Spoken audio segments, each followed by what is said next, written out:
बोलिए अम्बे माते की जय।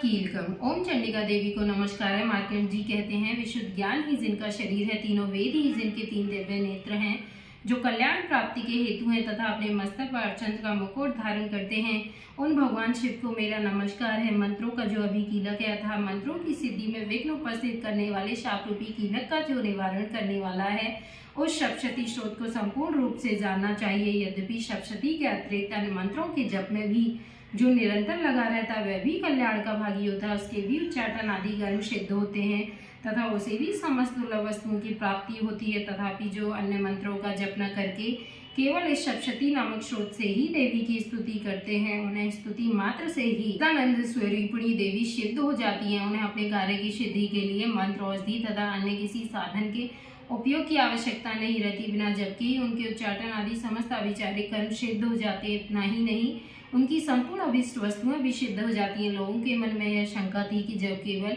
सप्तशती की उपासना से अथवा सप्तशती को छोड़कर अन्य मंत्रों की उपासना से भी समान रूप से सब कार्य सिद्ध होते हैं, तब इनमें श्रेष्ठ कौन सा साधन है। लोगों की शंका का समाधान भगवान शंकर ने अपने पास आए हुए जिज्ञासुओं को समझाया कि यह सप्तशती नामक संपूर्ण स्रोत ही सर्वश्रेष्ठ एवं कल्याणमय है। तदनंतरम भगवती चंडिका के सप्तशती नामक स्रोत को महादेव जी ने गुप्त कर दिया। सप्तशती के पाठ से जो पुण्य प्राप्त होता है उसकी कभी समाप्ति नहीं होती, किंतु अन्य मंत्रों के जप जन्य पुण्य की समाप्ति हो जाती है। अंत भगवान शिव ने अन्य मंत्रों की अपेक्षा जो सप्तशती की श्रेष्ठता का निर्णय किया उसे यथार्थ ही जानना चाहिए। अन्य मंत्रों का जप करने वाला पुरुष भी यदि सप्तशती के स्रोत और जप का अनुष्ठान कर ले तो वह भी पूर्ण रूप से कल्याण का भागी होता है। इसमें तनिक भी संदेह नहीं है। जो साधक कृष्ण पक्ष की चतुर्दशी अथवा अष्टमी को एकाग्रचित होकर भगवती की सेवा में अपना सर्वस्व समर्पित कर देता है और फिर उसे प्रसाद रूप से ग्रहण करता है, उसी पर भगवती प्रसन्न होती हैं, अन्यथा उनकी प्रसन्नता नहीं प्राप्त होती। इस प्रकार सिद्धि के प्रतिबंधक रूप कील के द्वारा महादेव जी ने स्रोत को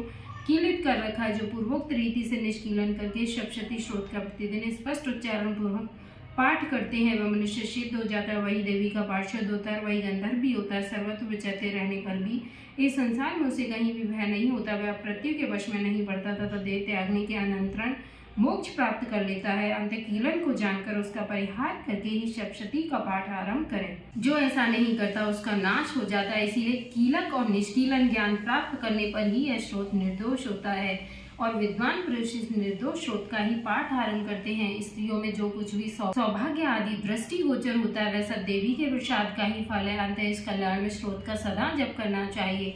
इस स्रोत का मन स्वर से पाठ करने पर स्वयं फल की प्राप्ति होती है और स्वर से पाठ करने पर पूर्ण फल की सिद्धि होती है। अंत उस स्वर से ही इसका पाठ आरंभ करना चाहिए। जिनके प्रसाद से ऐश्वर्य, सौभाग्य, आरोग्य, संपत्ति, शत्रुनाश तथा परम मोक्ष की सिद्धि होती है, उन कल्याण में जगदम्बा की स्तुति मनुष्य क्यों नहीं करते। बोलिए अम्बे माती की जय।